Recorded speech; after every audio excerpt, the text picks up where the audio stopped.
안녕하십니까, 선생님. 안녕하세요.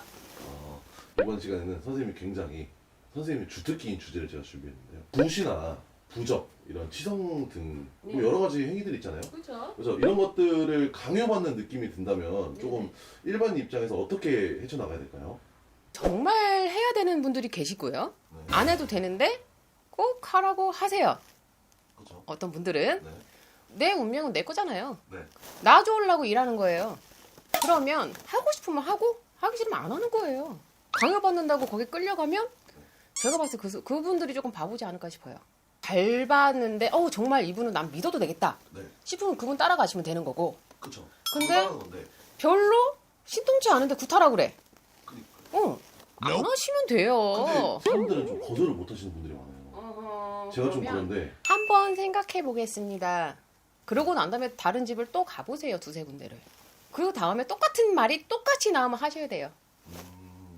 적게는 150, 200에서 크게는 돈 1,000만 원 이상도 넘어가는 일이에요. 근데 그거를 거절 못해서 내가 일을 했다? 네. 저는 그거는 아니라고 봐요.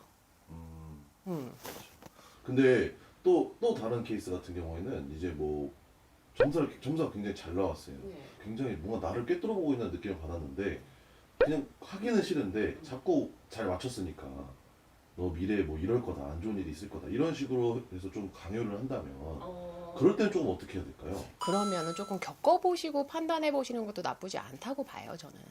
미래가 이래 할 것이다 네. 라고 했을 때 정말 그 일이 일어났어. 네.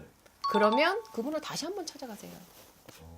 굿은요, 꼭 해야 되는 사람, 하지 않아야 되는 사람 두 가지로 나눠져요. 네. 그렇겠죠? 네. 근데 꼭 해야 되는 사람한테는 더 많이 강요하지 않아요. 왜? 그 사람이 알아서 나중에 할 거거든요. 네.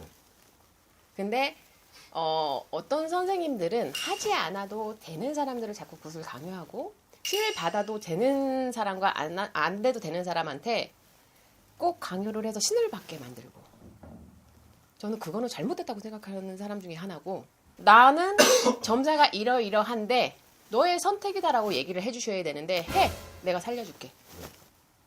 그거는 강요가 맞아요. 그분 한 분 말을 믿지 말고 두세 군데 가서 물어보세요. 내가 정말 신기가 있는지 없는지. 선생님이 당신은 신기가 좀 있다, 하지만 어떻게 해라 라고 설명을 해주시나 안 해주시나 잘 보세요. 그러고 난 다음에 세 군데가 똑같이 나온다면 생각을 좀 해보셔야 돼요. 하지만 다른 데선 그런 얘기가 안 나온다면 아닌 거예요. 알겠습니다. 오늘도 솔직한 답변 너무 감사합니다.